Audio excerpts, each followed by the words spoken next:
ایک پل کی تھی حکومت یزید کی، صدیاں حسین کی ہیں، زمانہ حسین کا ہے۔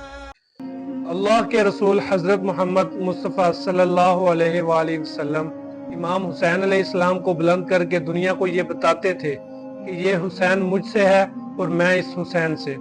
اے لوگو، اگر اس حسین پہ کبھی کوئی مشکل وقت آ جائے اور یہ تم سے مدد طلب کرے تو اس کا ساتھ دینا، کیونکہ یہ جنت کے جوانوں کا سردار ہے، میرا خون ہے، میری اولاد ہے۔ لیکن افسوس، رسول اللہ کی رحلت کو بھی تھوڑا ہی وقت گزرا تھا کہ میدان کربلا میں ایک طرف 9 لاکھ کا مجمع اور دوسری طرف وہ حسین جس کو اللہ کے رسول اپنے کندھوں پہ سوار کرتے تھے۔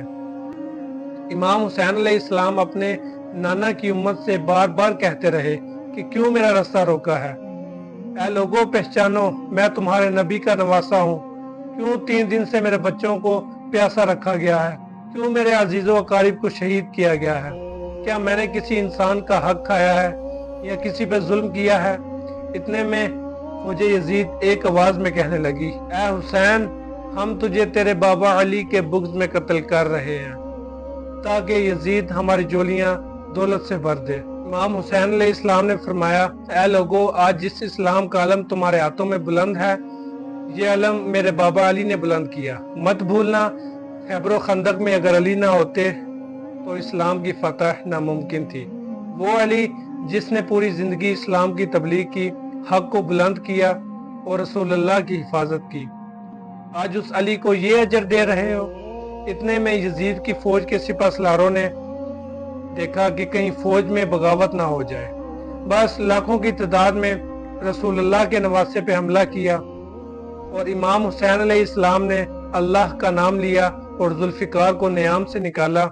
تاریخ گواہ ہے، ایک طرف لاکھوں کا مجمع اور دوسری طرف 3 دن کا بھوکا پیاسا ہمارا حسین ابن علی رضی اللہ تعالی عنہ۔ زمین پہ ایسی جنگ کبھی نہ دیکھی تھی کہ ایک اکیلا انسان لاکھوں کی فوج کو اس طرح فنار کر رہا ہے۔ امام حسین علیہ السلام فوج یزید سے مخاطب ہو کے فرماتے ہیں کہ آؤ، 3 دن کے بھوکے کی جنگ دیکھو، 3 دن کے پیاسے کی جنگ دیکھو، رسول اللہ کے اس نواسے کی جنگ دیکھو، اس کی جنگ دیکھو جس کا جوان بھائی مارا گیا، اس کی جنگ دیکھو جس کے سامنے اس کے جوان بیٹے کو قتل کر دیا گیا۔ اتنے میں آواز غیب آتی ہے، حسین، تیرا اللہ تجھ سے راضی ہوا۔ بس اس صدا کا سننا تھا، امام حسین علیہ السلام نے اپنی ذوالفقار کو تھام لیا۔ اتنے میں عمر بن سعد نے کہا، اے شمر، کیا دیکھ رہے ہو؟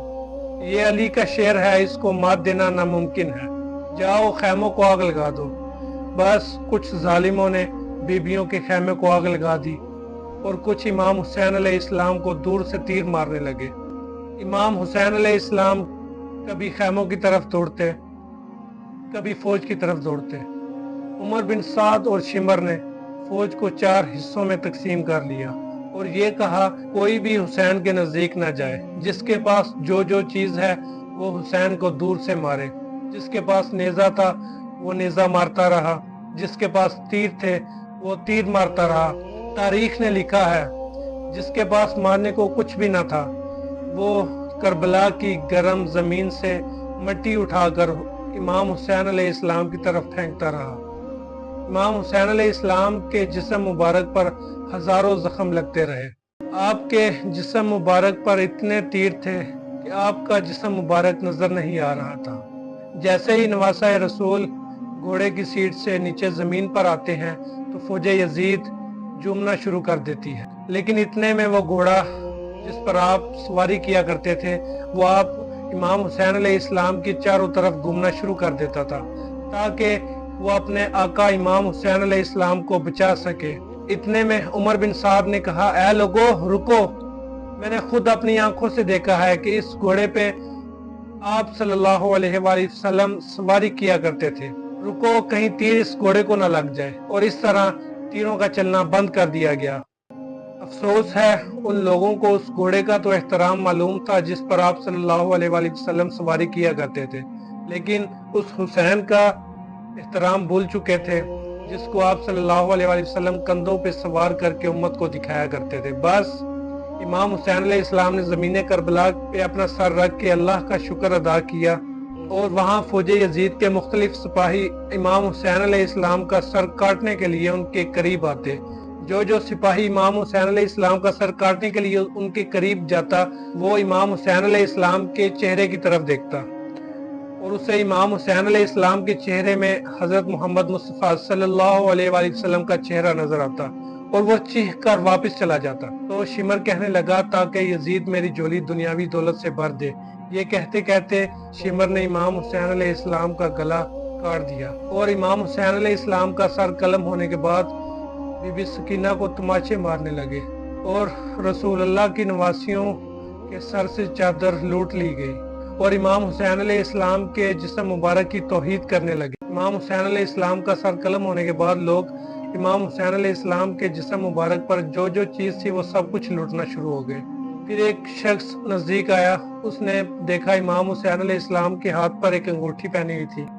اس نے وہ انگوٹھی اتاری، اس سے وہ انگوٹھی نہ اتاری گئی۔ پھر اس نے امام حسین علیہ السلام کی انگلی کاٹ دی اور پھر انگوٹھی لے گیا۔